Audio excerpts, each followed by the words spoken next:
The morning sun cast long shadows across the manicured gardens of Clarence House as Camilla Parker Bowles adjusted the delicate pearl necklace around her neck. She had always been meticulous about her appearance, especially when royal duties called. Today was no different, except for the small device she carefully tucked into her designer handbag, a smartphone equipped with the latest recording technology. William had been acting strangely lately, and Camilla's maternal instincts, honed through years of navigating the complex dynamics of the royal family, told her something was amiss. The future king had been having hushed conversations with his private secretary, Tom, conversations that seemed to cease abruptly whenever she entered a room. There were knowing glances exchanged between palace staff, whispered consultations behind closed doors, and an air of secrecy that made Camilla's skin crawl with unease. She had tried asking Charles directly about his son's behavior, but her husband had simply waved off her concerns with his characteristic dismissiveness. "William is under pressure, my dear," he had said, barely looking up from his morning correspondence. The weight of the crown is heavy, even for someone not yet wearing it. But Camilla knew better. She had lived in this gilded cage long enough to recognize the difference between royal pressure and something far more sinister. The queen consort made her way through the ornate corridors, her heels clicking against the polished marble floors, with a rhythm that seemed to echo her growing anxiety. Portraits of long-dead monarchs stared down at her with oil-painted eyes that seemed to judge her every move. She had never felt entirely comfortable in these halls, despite years of preparation for this role. The weight of history pressed down upon her shoulders like an invisible cloak, reminding her constantly of her position as an outsider who had somehow found herself at the very heart of the British monarchy. Palace life had always been a delicate balance of tradition and modernity, but lately, that balance seemed more precarious than ever. The younger generation of royals, led by William and Catherine, were pushing for changes that made some of the older establishment uncomfortable. There were discussions about modernizing the monarchy, about being more transparent with the public, about breaking away from certain outdated protocols that had governed royal life for centuries. Camilla understood the need for evolution. She had been part of that evolution herself, transforming from the most hated woman in Britain to a respected member of the royal family. But change, especially rapid change, created tensions, and tensions, in her experience, led to secrets. Secrets led to whispered conversations and closed-door meetings. And closed-door meetings, she had learned, often led to decisions that could affect everyone involved. The smartphone in her handbag felt heavier with each step she took toward the private dining room, where she knew William would be having his morning meeting with Tom. She had observed their routine for weeks now, noting how they always chose the same secluded corner of the palace, away from the main thoroughfares where other staff members might overhear their conversations. As she approached the ornate wooden doors, Camilla could hear the low murmur of male voices from within. Her heart began to race, not from exertion, but from the nervous anticipation of what she might discover. She had always prided herself on being straightforward and honest, but the circumstances seemed to call for a more subtle approach. Sometimes, she reasoned, protecting the family required actions that might seem questionable under normal circumstances. The queen consort paused outside the door, her hand trembling slightly as she reached for the brass handle. Through the gap beneath the door, she could see the shadows of two figures seated at the mahogany table inside. William's voice, though muffled by the thick wood, carried the unmistakable tone of authority that had been bred into him since birth. Tom's responses were more deferential, as befitted his position as a staff member, but there was an urgency in his voice that made Camilla's pulse quicken. She pressed her ear closer to the door, straining to catch fragments of their conversation. Words drifted through: public perception, media strategy, timing is crucial, and something about damage control. Each phrase sent a chill down her spine, confirming her worst fears that something significant was being planned without her knowledge, and quite possibly without Charles's knowledge either. The weight of her position as stepmother to the future king had never felt more complicated. She loved William, truly loved him, despite the rocky beginning to their relationship years ago. When she had first become involved with Charles, William and Harry had been understandably resistant to accepting her presence in their lives. The memory of their beloved mother, Diana, was still fresh and painful. and Camilla had represented everything they perceived as wrong with their father's choices. But time had a way of healing wounds, and patience had eventually won them over. William, in particular, had come to appreciate her steady presence in his father's life, her calming influence during times of crisis, and her genuine care for the royal family's well-being. She had worked hard to earn his trust and respect, and the thought that he might be keeping something important from her felt like a betrayal of the relationship they had built. The conversation inside the room seemed to be reaching a crescendo, with William's voice becoming more animated and Tom's responses more rapid-fire. Camilla knew she had to act quickly if she wanted to capture whatever was being discussed. With practiced stealth learned from years of navigating palace intrigue, she carefully extracted her smartphone from her handbag and activated the recording function. The device was state-of-the-art, capable of picking up conversations through solid barriers with remarkable clarity. It had been a gift from a friend in the security services, someone who understood the unique challenges faced by members of the royal family in an age where information was power and secrets were currency. She had never imagined she would actually use it, but desperate times called for desperate measures. As the recording began, Camilla felt a mixture of guilt and determination wash over her. She was violating the trust of her stepson, but she was also protecting her family from potential disaster.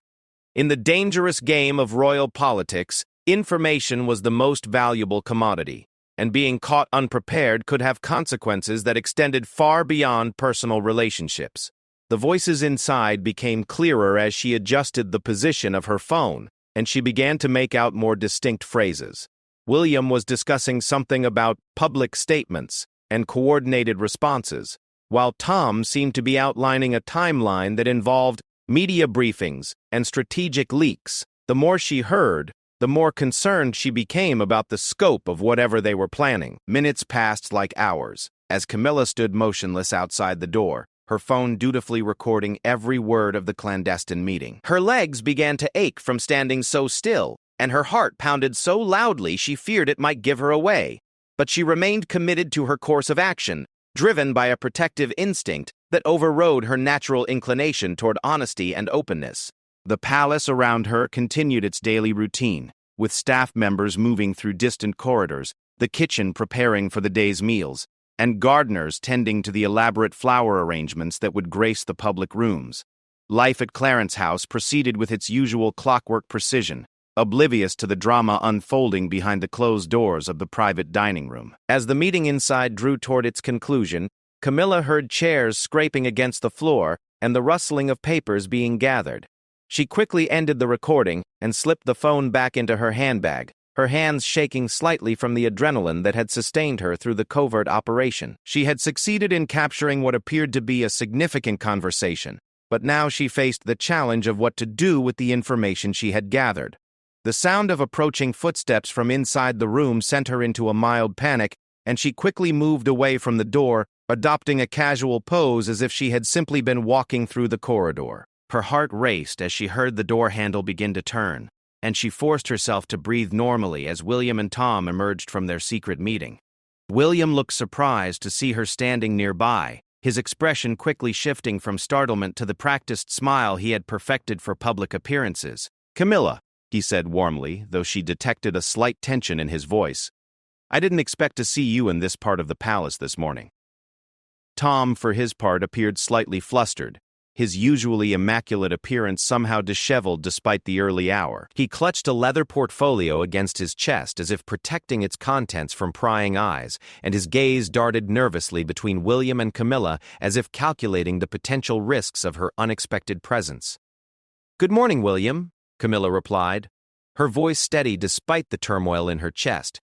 "I was just looking for your father. Have you seen him this morning?" It was a plausible excuse, one that would explain her presence in this particular corridor without raising suspicions about her true purpose. "I believe he's in his study reviewing some Commonwealth correspondence," William answered, though his eyes seemed to be studying her face for any sign that she might have overheard their conversation. "Is there something urgent you need to discuss with him?" The question hung in the air between them like a challenge, and Camilla felt the weight of the recorded conversation in her handbag like a physical burden. She forced another smile and shook her head dismissively. "Nothing that can't wait," she said. Just some details about next week's charity gala that I wanted to run by him. Tom cleared his throat nervously, drawing attention to himself in a way that seemed almost involuntary. "Your Majesty," he said, addressing Camilla with the formal title that still felt strange to her ears. "If you'll excuse me, I have some urgent matters to attend to." He sketched a quick bow and hurried away down the corridor, his leather portfolio still clutched protectively against his chest. William watched his private secretary's retreat with an expression that Camilla couldn't quite decipher. There was something calculating in his gaze, something that reminded her uncomfortably of the political machinations she had witnessed during her years as Charles's partner. The future king was clearly wrestling with his own concerns about what had just transpired and how much his stepmother might have witnessed or overheard. "Tom seems rather agitated this morning," Camilla observed casually, testing the waters to see how William might respond. "I hope everything is all right. Just the usual pressures of palace life," William replied, but his answer came too quickly, too smoothly, as if he had been preparing for exactly this type of questioning. "You know how it is, there's always something that needs immediate attention, some crisis that requires delicate handling." Indeed, Camilla did know how it was. She had lived through enough royal scandals and public relations disasters to understand the constant state of alert that governed life within the monarchy. But this felt different somehow, more personal and more urgent than the typical challenges they faced. The recording in her handbag represented proof of something significant, though she still wasn't entirely sure what that something might be. As they stood in the corridor making polite conversation, Camilla became increasingly aware of the other palace staff moving around them, each person focused on their own duties but undoubtedly aware of the royal family members in their midst. Housekeepers pushing carts of fresh linens, security personnel making their rounds, kitchen staff hurrying toward the service elevators, all of them part of the complex machinery that kept the royal household functioning smoothly. The weight of her deception grew heavier with each passing moment, and she found herself struggling to maintain the facade of casual conversation while her mind raced through the implications of what she had done. Recording a private conversation, even with the best of intentions, crossed a line that she had never imagined she would cross. But the alternative, remaining in ignorance while potentially dangerous plans unfolded around her, seemed even worse. William seemed to sense her discomfort, though he attributed it to the wrong cause. "Are you feeling all right, Camilla?" he asked with what appeared to be genuine concern. "You seem a bit pale this morning." The irony of his solicitousness wasn't lost on her. Here he was showing concern for her well-being while simultaneously planning something that she felt compelled to investigate through covert means. The complexity of their relationship, built on years of careful navigation through personal and political minefields, had never been more apparent. "I'm fine," she assured him, though she could feel the flush of guilt warming her cheeks. Perhaps just tired from yesterday's events. It was another convenient excuse referencing the previous day's round of royal engagements that had indeed been particularly demanding. The conversation continued for a few more minutes, both of them carefully probing while trying to appear casual and unconcerned. William asked about her upcoming schedule, expressing interest in a literacy initiative she was championing. Camilla inquired about Catherine and the children, receiving updates that seemed genuine but somehow guarded. Eventually, the natural rhythms of their respective duties provided an excuse to part ways, each claiming obligations that required immediate attention. As William headed toward his own office, Camilla made her way back through the palace corridors, the smartphone in her handbag feeling like it weighed 1,000 pounds. The recording was complete, but her work had only just begun. Now she faced the daunting task of deciding what to do with the information she had gathered. Should she confront William directly? Should she share her concerns with Charles? Should she seek counsel from trusted advisors within the palace hierarchy? Each option carried its own risks and potential consequences, and the wrong choice could damage relationships that had taken years to build and repair. As she reached her private sitting room, Camilla closed the door behind her and leaned against it for a moment, finally allowing herself to fully process what had just occurred.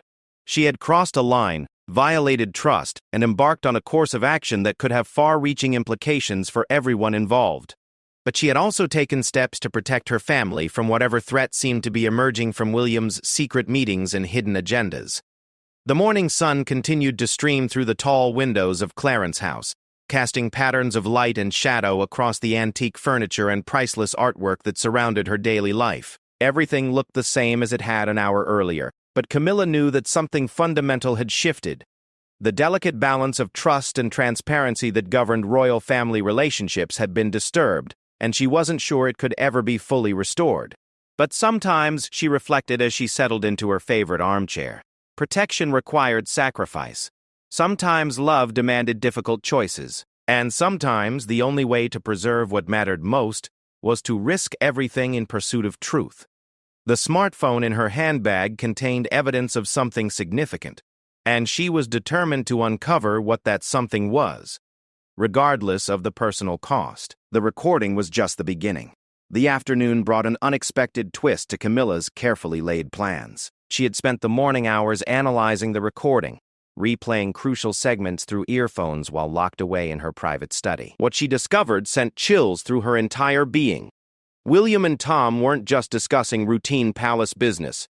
They were orchestrating a comprehensive media campaign designed to reshape public perception of the royal family hierarchy. The conversation revealed plans to gradually position William as the de facto leader of the monarchy, effectively sidelining Charles despite his recent coronation. They spoke of transitional messaging, public readiness assessments, and strategic positioning for the future. Most disturbing of all were references to managing the older generation and controlling the narrative around experienced family members. Camilla realized with growing horror that she and Charles were being systematically marginalized by William's ambitious inner circle. The future king wasn't content to wait for natural succession. He was actively working to accelerate his path to real power, using sophisticated public relations tactics to make his eventual takeover seem inevitable and necessary. Her hands trembled as she transcribed key portions of the recording, each revelation more damning than the last. Tom's voice outlining media contacts who could be trusted to plant favorable stories about William's leadership capabilities. William's approval of plans to subtly highlight Charles's age and supposed disconnection from modern concerns. References to polling data showing public support for a younger, more dynamic royal presence. The betrayal cut deeper than any political maneuvering she had experienced during her years in the public eye. This wasn't just about power or protocol. It was about family. William was systematically undermining his own father, the man who had spent decades preparing for the crown and had only recently achieved his lifelong ambition. But Camilla's analysis was interrupted by an unexpected visitor. Sarah, one of the palace's senior communications staff, knocked urgently on her study door with news that would change everything. "Your Majesty," Sarah said breathlessly as she was admitted to the room, "there's been a development that requires immediate attention." Sarah explained that palace security had discovered evidence of unauthorized surveillance equipment in several private areas of Clarence House. Someone had been monitoring royal family conversations, and the security breach was more extensive than initially realized. Teams were conducting sweeps throughout the building, checking for listening devices and hidden cameras. They've found at least 3 sophisticated recording devices, Sarah continued, her voice tight with concern. Professional-grade equipment that suggests this isn't the work of amateur journalists or curious staff members. Someone with serious resources and expertise has been spying on the royal family. Camilla felt her blood turn to ice as the implications became clear. If security was conducting comprehensive sweeps, they would inevitably discover that she had been using her own recording device. The smartphone in her handbag, which had seemed like such a clever solution hours earlier, now felt like evidence of her own guilt in whatever surveillance operation was being uncovered. Her mind raced through possible explanations and escape routes, but every scenario seemed to lead to exposure and disgrace. She could claim the device was for personal use, but that wouldn't explain why she had been recording private conversations. She could attempt to destroy the evidence, but that would require disposing of the phone in a way that wouldn't be traced back to her. "Have they identified who might be responsible for this surveillance?" Camilla asked, trying to keep her voice steady despite the panic rising in her chest. "Not yet," Sarah replied, "but Prince William has taken personal charge of the investigation. He's working directly with the security team and has brought in external experts to analyze the equipment. He seems particularly concerned about protecting the family's privacy during this vulnerable time." The irony wasn't lost on Camilla. William, who had been planning his own covert campaign against his father's authority, was now positioning himself as the protector of royal family secrets. She wondered if his sudden interest in security was genuine concern or a convenient way to control information about the surveillance discovery. "Where is the prince conducting his investigation?" she asked casually, though her heart was hammering against her ribs.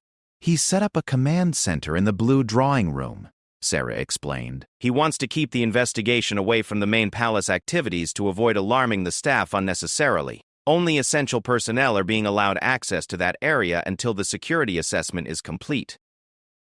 Camilla nodded thoughtfully, her mind already working on a plan.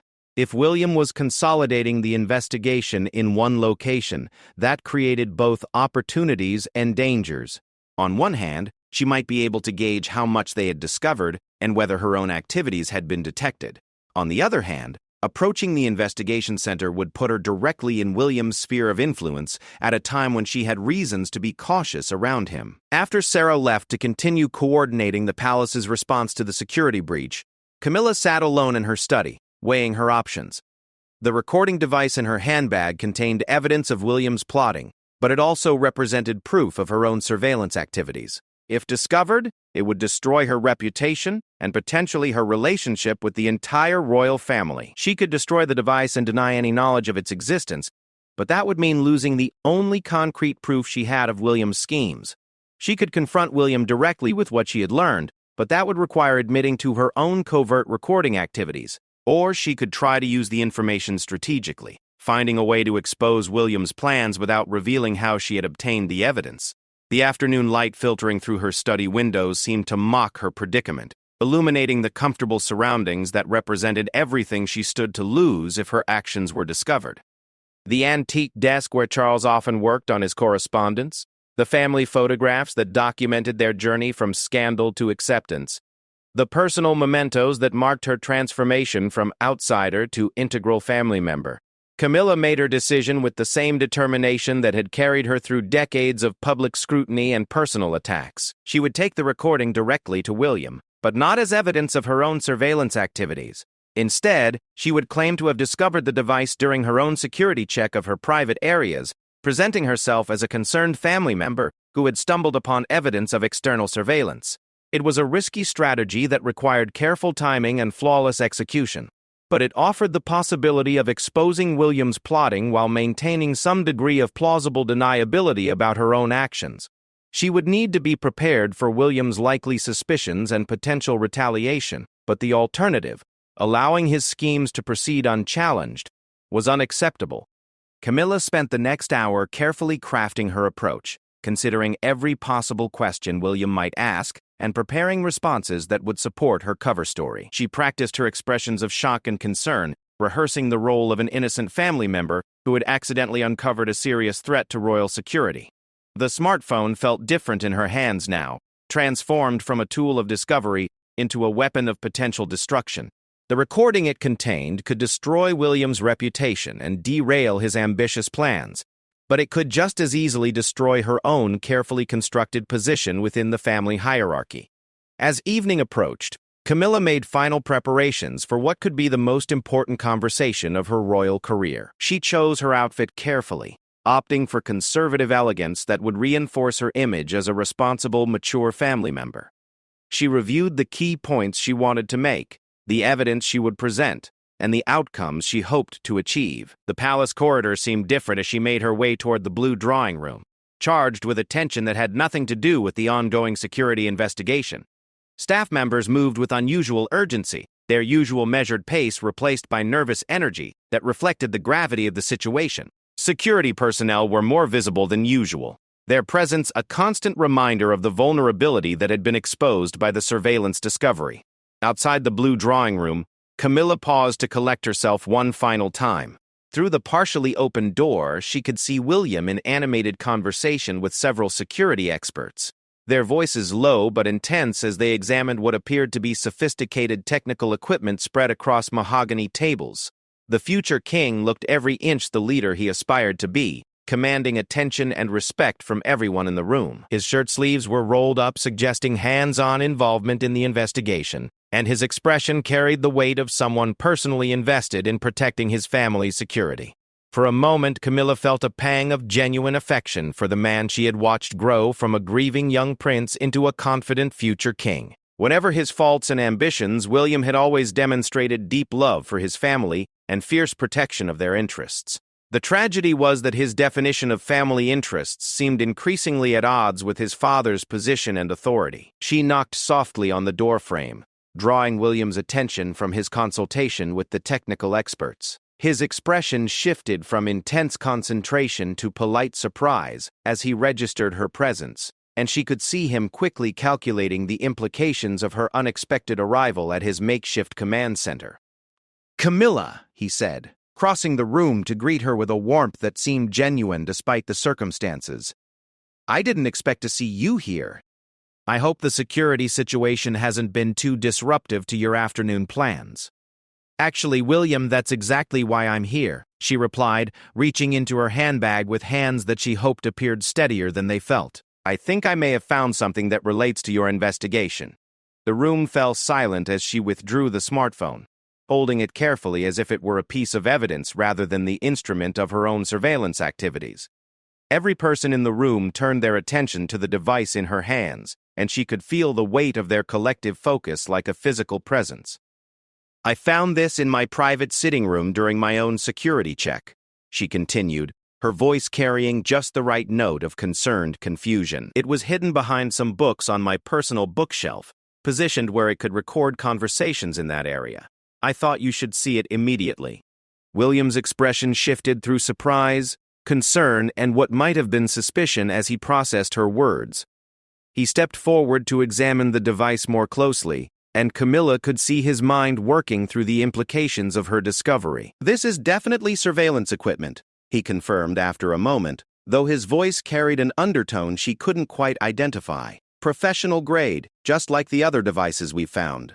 The question is whether it's part of the same surveillance operation or something separate." One of the technical experts approached to examine the smartphone more closely, and Camilla felt her pulse quicken as she realized the device would inevitably be analyzed for its contents.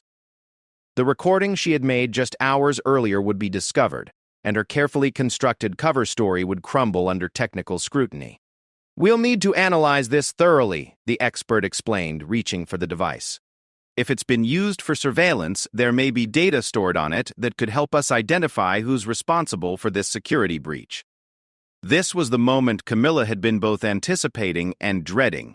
In seconds, her deception would be exposed, and she would be forced to admit not only to her own surveillance activities, but also to lying about how she had obtained the evidence. The confrontation she had planned was about to become something entirely different and far more dangerous. But as the technical expert began to examine the smartphone more closely, an unexpected interruption changed the trajectory of everything that was about to unfold. James, the head of palace security, burst into the room with an urgency that immediately commanded everyone's attention. "Your Highness," he said breathlessly, addressing William with barely contained excitement, "we've made a breakthrough.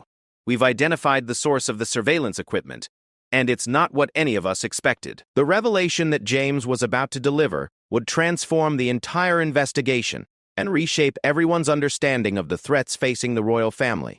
But it would also create new dangers for Camilla, who suddenly realized that her own covert activities might be about to be exposed in ways she had never anticipated. As all eyes turned toward James and his urgent announcement, Camilla found herself holding her breath, uncertain whether the next few moments would bring salvation or destruction to her carefully planned strategy.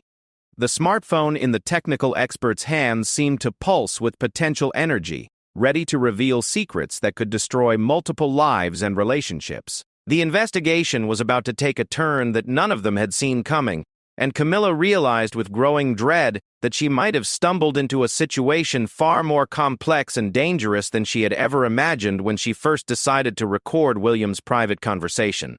James's revelation hit the room like a thunderbolt, but it wasn't what anyone expected to hear. The head of palace security, his usually composed demeanor cracked by the urgency of his discovery, delivered news that would reshape everyone's understanding of the surveillance operation. The surveillance equipment wasn't planted by external threats, he announced. his voice carrying the weight of a bombshell revelation.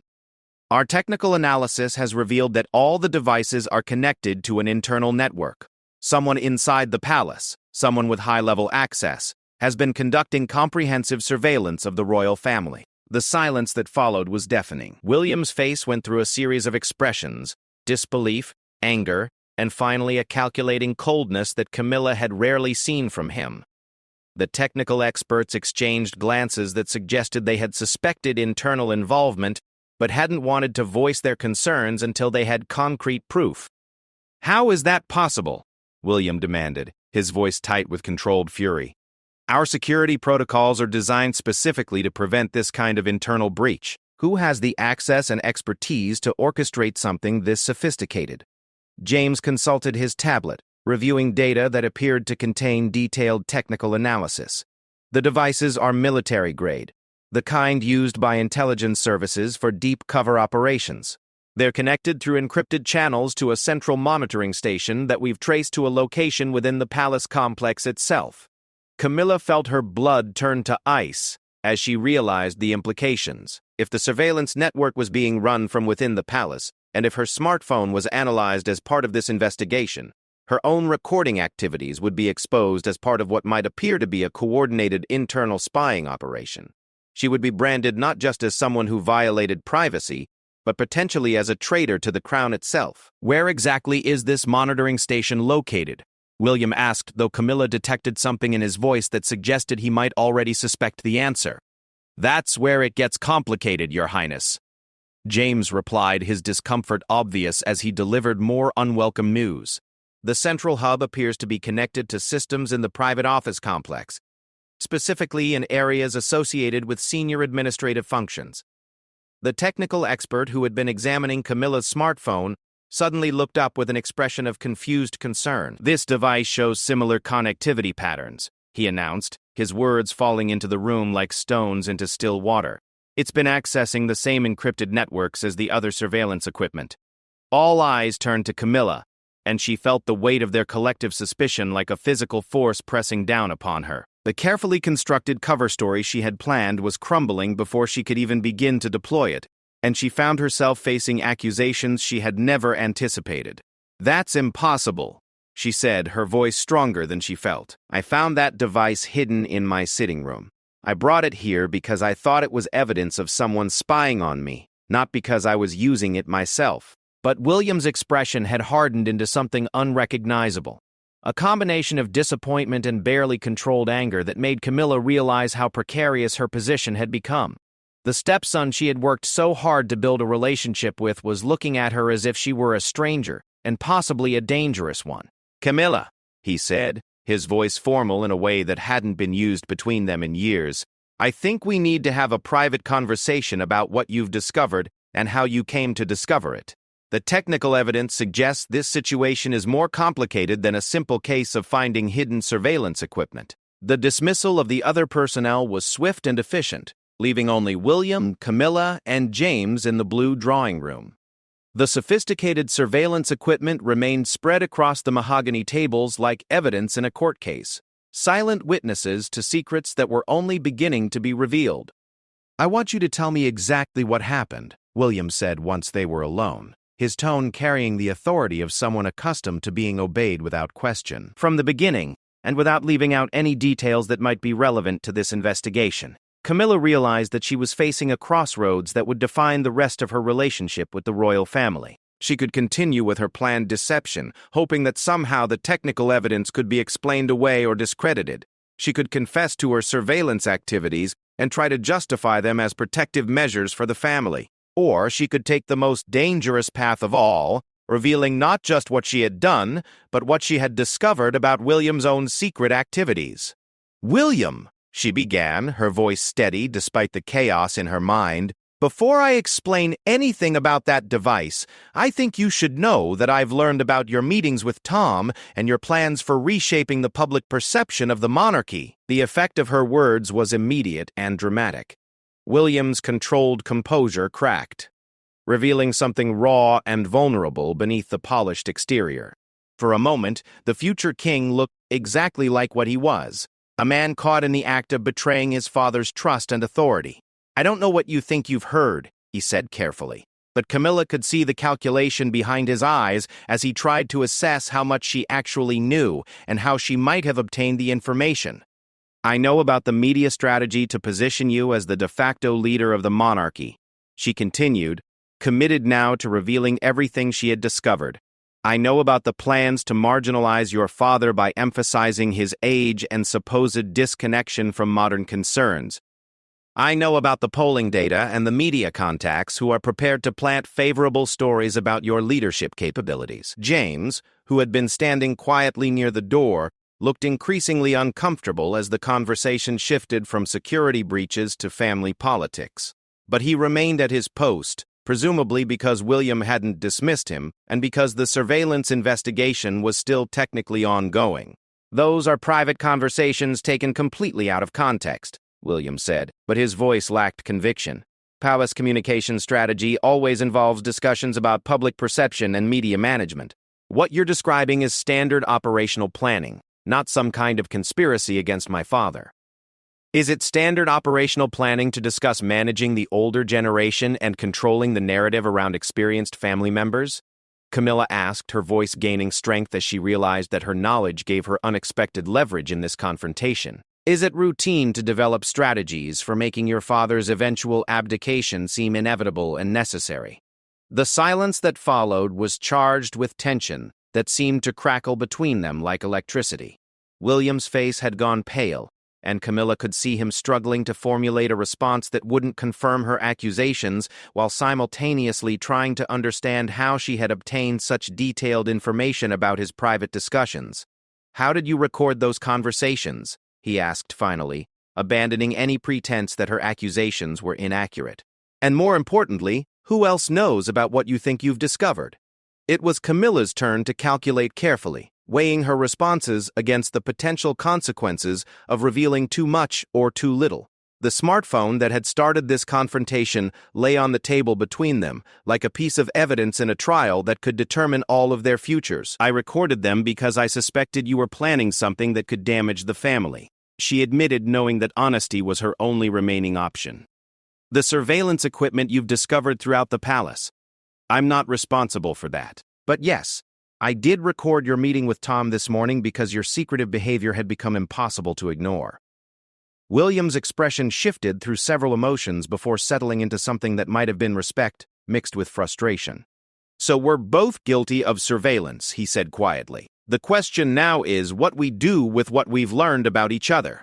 James cleared his throat uncomfortably, drawing attention to his continued presence in the room. Your Highness, he said, addressing William, should I continue with the investigation of the other surveillance equipment, or would you prefer to handle this matter privately within the family?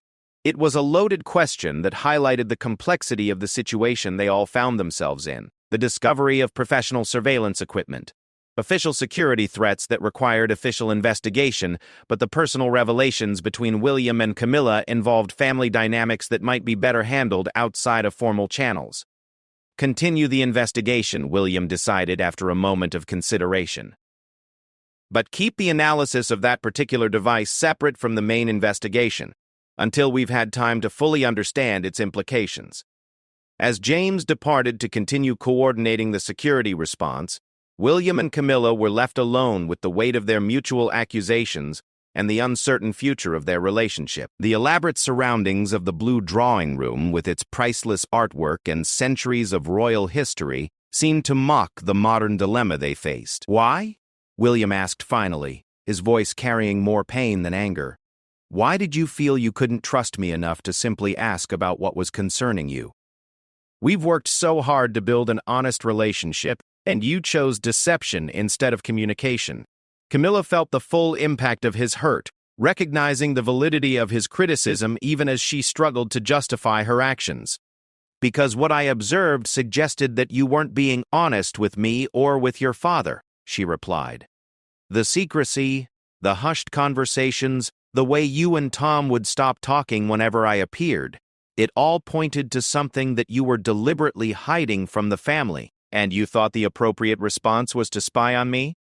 William's voice carried an edge of incredulity that stung more than direct anger would have. I thought the appropriate response was to protect the family from potential damage, Camilla shot back, her own defensive instincts finally emerging. Your father has spent his entire life preparing for the crown, and he's only recently achieved his lifelong ambition. The idea that his own son might be working to undermine his authority was unthinkable, but the evidence suggested that was exactly what was happening. The conversation was interrupted by the urgent return of James, who appeared in the doorway with an expression of barely controlled panic. Your Highness, he said, addressing William with obvious distress, we need to discuss the surveillance investigation immediately. We've discovered something that changes everything we thought we knew about this situation.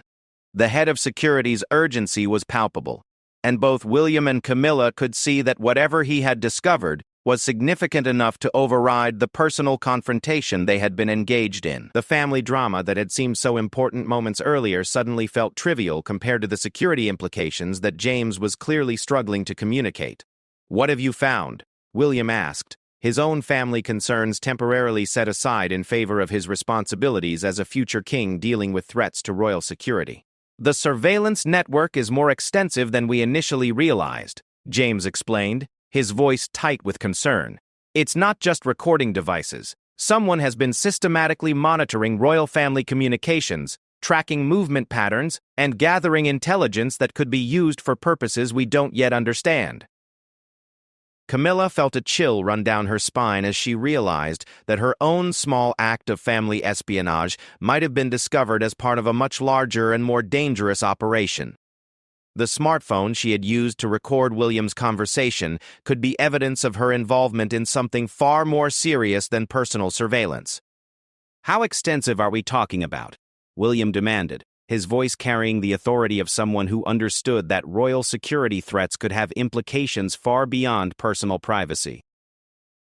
Communication intercepts going back at least 6 months, James replied grimly. Email monitoring, phone conversation recording, even tracking of personal schedules and private meetings. Whoever is behind this has been building a comprehensive intelligence profile of the entire royal family's activities and relationships. The revelation hit both William and Camilla like a physical blow, transforming their personal confrontation into something much more serious and potentially dangerous. If their private conversation about family dynamics and surveillance activities had been recorded by the same network that was conducting comprehensive intelligence gathering, the implications could be catastrophic. Are our current conversations being monitored? Camilla asked, suddenly aware that every word they had spoken might have been captured by the very surveillance network they were discussing. James consulted his tablet again, reviewing data that appeared to be updating in real time. We've implemented electromagnetic shielding in this room as a precautionary measure, he assured them. But we can't be certain about conversations that took place before we discovered the extent of the surveillance network. The weight of the situation began to settle on all three of them, as they realized that their family disputes, personal secrets, and even their current investigation might all be compromised by forces they didn't yet understand. The smartphone on the table no longer seemed like evidence of simple family surveillance. It might be proof of involvement in something much more sinister and far-reaching. William looked directly at Camilla, and for the first time since the confrontation began, his expression showed something other than anger or disappointment. It seems we may both be victims of something much larger than either of us realized, he said quietly. The question now is whether we can work together to protect the family from threats we're only beginning to understand.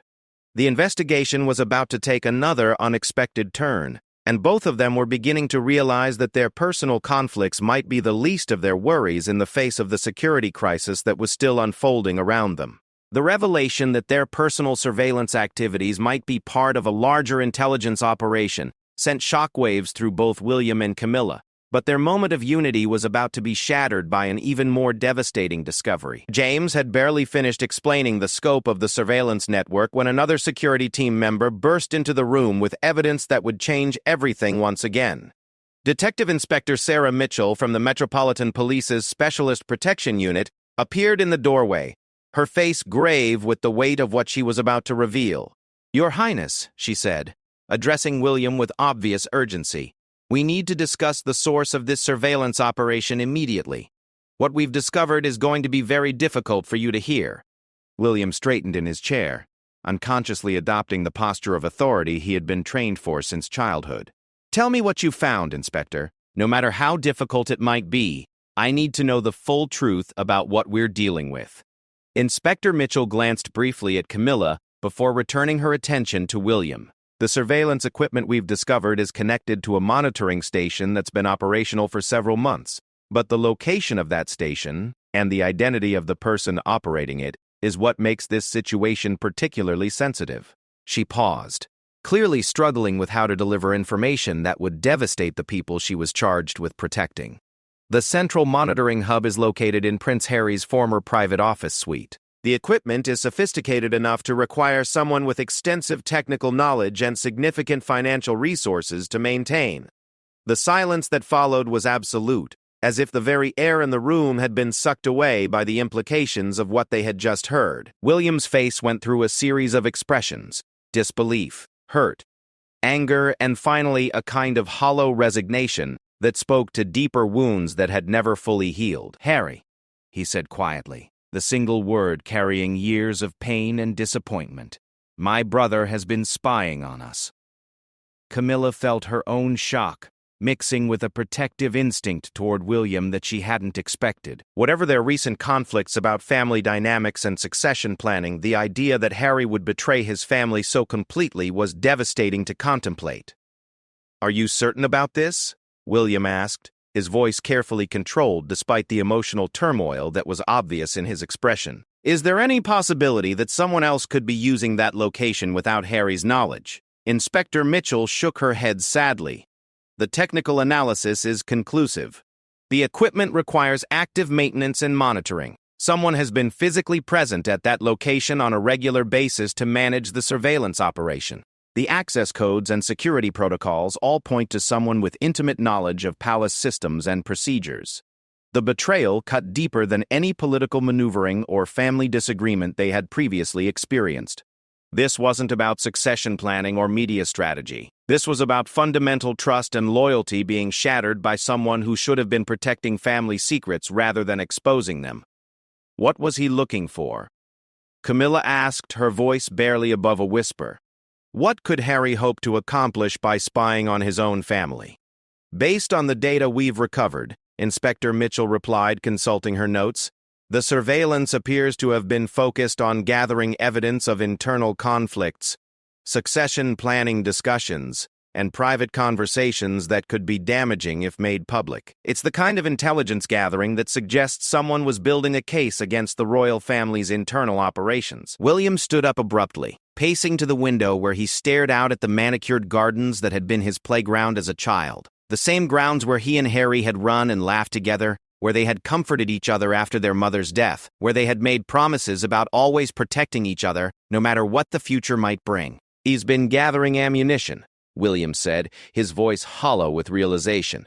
"Evidence he could use in his media campaigns, in his book deals, in whatever public relations war he's decided to wage against the family. We've all been walking around thinking we were having private conversations, and he's been recording everything." The implications were staggering. Every family discussion about Harry's departure from royal duties, every private expression of hurt or frustration, every strategic conversation about managing the public fallout from his various media appearances, all of it could have been captured and could potentially be used against them. "How long has this been going on?" Camilla asked, dreading the answer but needing to understand the full scope of the betrayal. "The earliest date stamps we've found go back approximately 8 months," Inspector Mitchell replied. "The surveillance appears to have been initiated around the time that certain media reports began appearing about internal royal family tensions. It's possible that the intelligence gathered through this operation has already been used to inform some of the public statements and media coverage we've seen." William turned back from the window, his expression now carrying a hardness that Camilla had never seen before. The loving brother who had tried so hard to maintain family unity despite impossible circumstances was being replaced by something colder and more calculating. "What's our legal position?" he asked Inspector Mitchell. "What charges could be brought against someone who conducted this kind of surveillance operation?" "The legal situation is complex because of the family relationships involved," the inspector replied carefully. Under normal circumstances, this would constitute serious violations of privacy laws, potentially rising to the level of criminal stalking or harassment. But when the perpetrator is a family member with historical access to royal properties, the prosecution becomes much more complicated. "I don't care about prosecution," Williams said with quiet intensity. "I care about protection. How do we ensure that this surveillance network is completely dismantled and that no further intelligence gathering can take place?" It was then that Inspector Mitchell delivered what might have been the most devastating news of all. "Your Highness, we believe the surveillance operation may still be active. Some of the equipment appears to be transmitting data in real time, which suggests that conversations and activities within the palace complex may still be being monitored." The revelation that their current conversation might be compromised sent a chill through the room.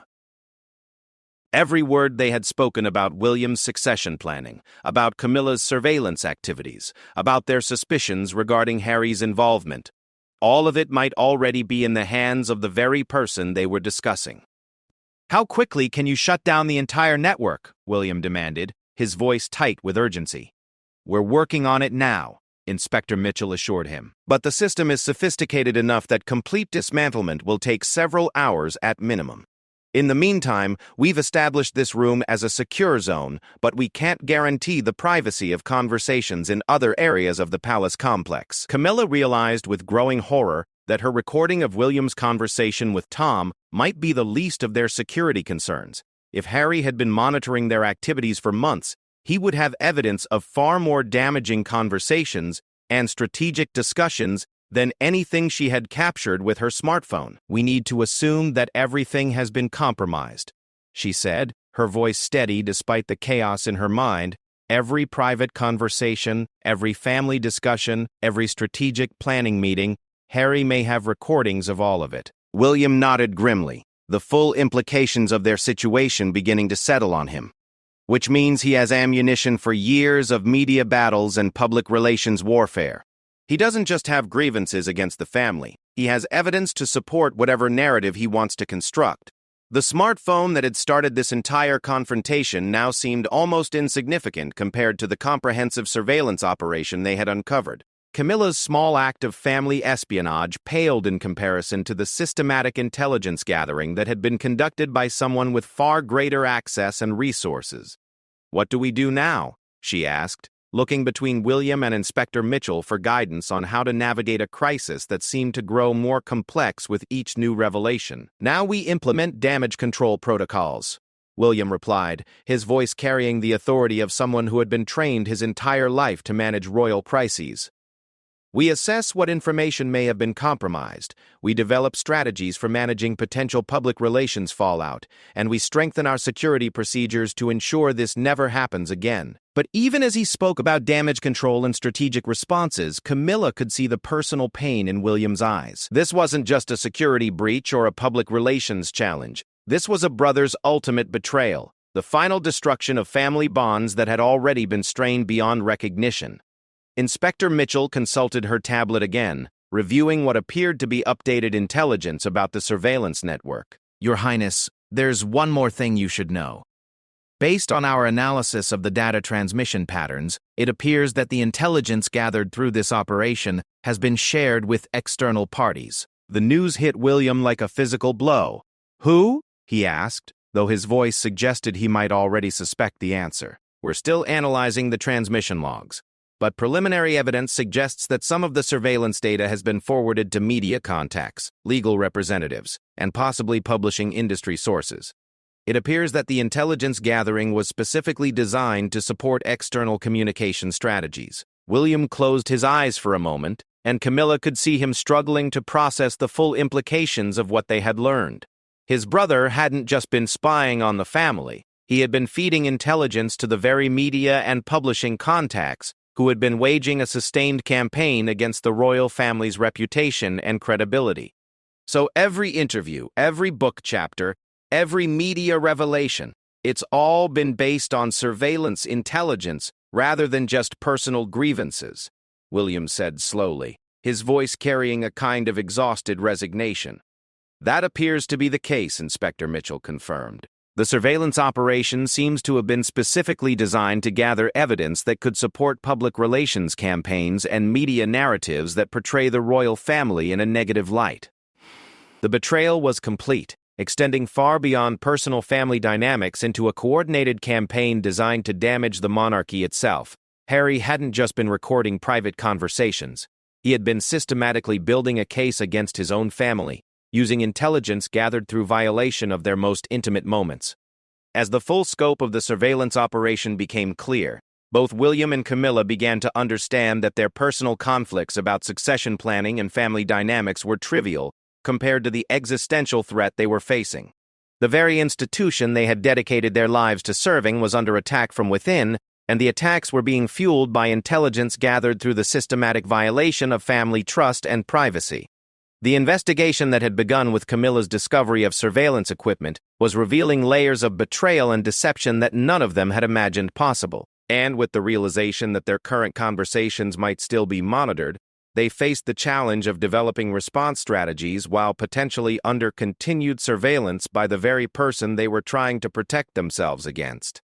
The Blue Drawing Room, which had witnessed centuries of royal family discussions and decisions, was now the epicenter of a crisis that threatened to destroy the modern monarchy from within. And as William and Camilla grappled with the implications of what they had learned, they both realized that their greatest challenge would be finding a way to protect their family and their institution, while operating under the assumption that nothing they said or did could be kept private from those who sought to destroy them.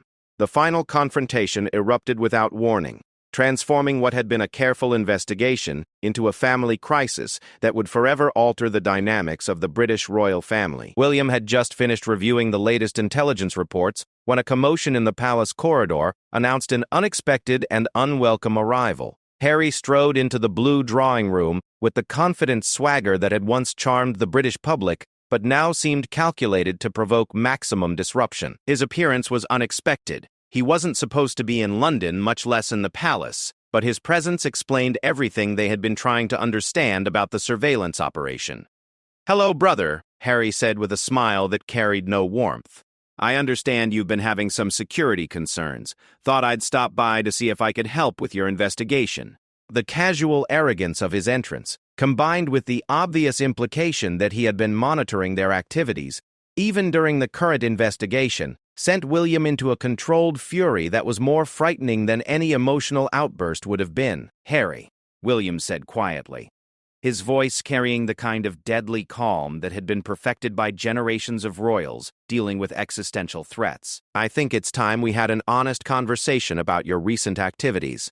Camilla watched the brothers face each other across the elegant room, struck by how much they had changed from the close siblings who had once united in grief and mutual support.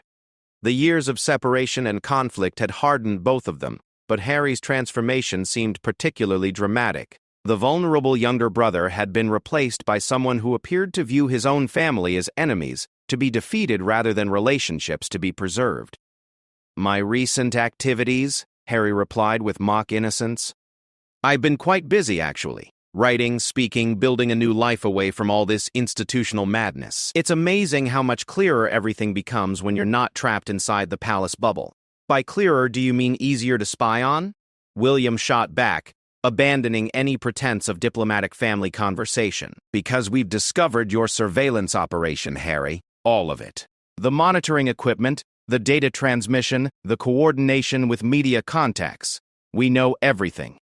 For the first time since entering the room, Harry's confident facade flickered slightly, though he quickly recovered his composure. "Surveillance is such an ugly word, William.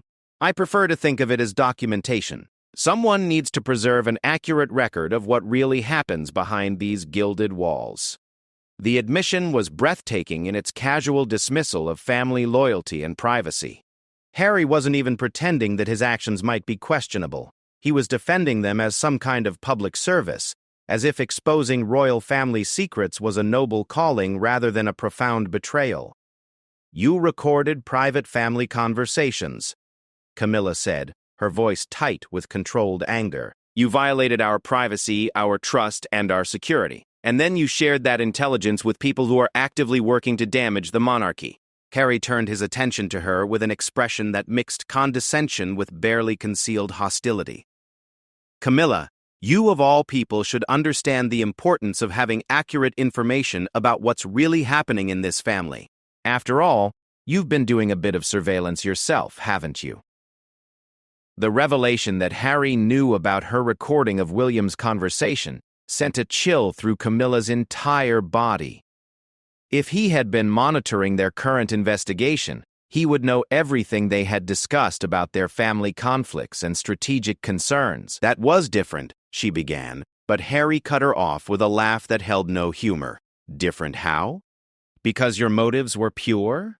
Because you were protecting the family? That's exactly what I've been doing, Camilla. I've been documenting the truth about how this institution really operates, how it treats the people trapped inside it, how it prioritizes image over humanity. William stepped forward, positioning himself between Harry and Camilla in a gesture that was both protective and confrontational. You've been gathering ammunition for a media war against your own family, he said coldly. You've been violating our privacy to fuel book deals and interview content. Don't pretend this has anything to do with truth or justice. Everything I've shared with the public has been absolutely true, Harry replied, his voice gaining intensity. The only difference is that now people can see past the carefully crafted public relations narrative that you and Father have been spinning for years. The surveillance simply ensured that the truth couldn't be covered up or denied. The conversation was spiraling into territory that went far beyond the immediate surveillance crisis, touching on grievances and resentments that had been festering for years. But Inspector Mitchell, who had been monitoring the confrontation from near the doorway, chose that moment to intervene with information that would change the trajectory of everything they thought they understood. Your Highness, she said, addressing William while keeping a careful eye on Harry, I need to inform you that we've discovered additional surveillance equipment that appears to be currently active. Someone has been recording this entire conversation. The revelation that their confrontation was being monitored in real time sent shockwaves through everyone present. William spun around to scan the room for hidden recording devices, while Camilla felt a familiar chill of panic at the realization that their family crisis was being documented by forces they couldn't control. But Harry's reaction was the most telling of all. Instead of surprise or concern, his expression showed something that looked almost like satisfaction, as if the continued surveillance was exactly what he had expected and wanted. Where is the equipment? William demanded, his voice carrying an edge of desperation that reflected his growing understanding of how completely their privacy had been compromised. Inspector Mitchell consulted her detection equipment before pointing toward an ornate mirror that had been hanging on the wall for decades. The primary device appears to be integrated into the frame of that mirror. Professional installation, virtually undetectable without specialized scanning equipment. William strode toward the mirror with obvious intent to remove or destroy the surveillance device, but Harry's next words stopped him in his tracks. I wouldn't do that if I were you, William. Destroying evidence of this conversation would only confirm what everyone already suspects about how this family deals with uncomfortable truths. Plus, the transmission is being broadcast live to multiple locations. Destroying one device won't stop the documentation. The implications hit William like a physical blow. Not only was their family confrontation being recorded, but it was being transmitted in real time to unknown recipients who could use the content for any number of damaging purposes. Who is receiving these transmissions? William asked, his voice deadly quiet. People who understand the importance of transparency and accountability, Harry replied cryptically. People who believe the public has a right to know how their royal family really operates when they think no one is watching. Camilla realized with growing horror that their entire investigation, including their discussions of family secrets and strategic concerns, might already be in the hands of media organizations or other hostile parties. Every word they had spoken about succession planning, security procedures, and internal family dynamics could be used against them in ways they couldn't even imagine. You're broadcasting our private family business to the media, she said, her voice carrying a mixture of disbelief and revulsion. You're willing to destroy your own family for the sake of public relations victories. I'm documenting the truth about an institution that has caused immense harm to the people trapped inside it. Harry shot back. Including my own mother, including my wife, including myself. Someone needs to pull back the curtain and show the world what really happens behind the palace walls. The mention of Diana sent William into a visible rage that transformed his earlier controlled anger into something far more dangerous. "Don't you dare invoke our mother's memory to justify your betrayal of this family," he said, his voice rising for the first time during the confrontation. "She died protecting royal family privacy and dignity. You're destroying everything she believed in. She died because this institution failed to protect her from the very media circus that you're now trying to perpetuate," Harry replied, his own voice gaining volume and intensity. "The only difference is that I'm controlling the narrative instead of being victimized by it." Inspector Mitchell stepped forward, clearly concerned about the escalating tension and the continued live transmission of the confrontation. "Your Highness," she said to William, "we need to consider immediate containment protocols. The longer this conversation continues under surveillance, the more potential damage we face." But William seemed beyond caring about containment strategies or damage control. The brother he had tried so hard to protect and support had revealed himself to be the architect of a systematic campaign designed to destroy everything William held dear. "Get out," William said quietly, his voice carrying absolute finality. "Get out of this palace, get out of this family, and get out of our lives. You've made your choice, Harry. You've chosen media celebrity over family loyalty. You've chosen public relations warfare over private reconciliation. You've chosen to be our enemy rather than our brother." "So, I've chosen truth over comfortable lies," Harry replied, but his voice carried less conviction than it had earlier in the conversation. "I've chosen to break the cycle of institutional abuse that has defined this family for generations." "You've chosen to become exactly what you claim to hate," William shot back. "You've become someone who exploits family relationships for public gain, someone who violates privacy for media content, someone who destroys trust for personal advantage. Look in the mirror, Harry. You've become everything you say you're fighting against." The accusation hung in the air between them like a physical presence, and for the first time during the confrontation, Harry seemed genuinely shaken by his brother's words. But whatever doubt or regret might have flickered across his expression was quickly replaced by renewed defiance. "At least I'm not perpetuating a system that crushes everyone who doesn't conform to its expectations," he said.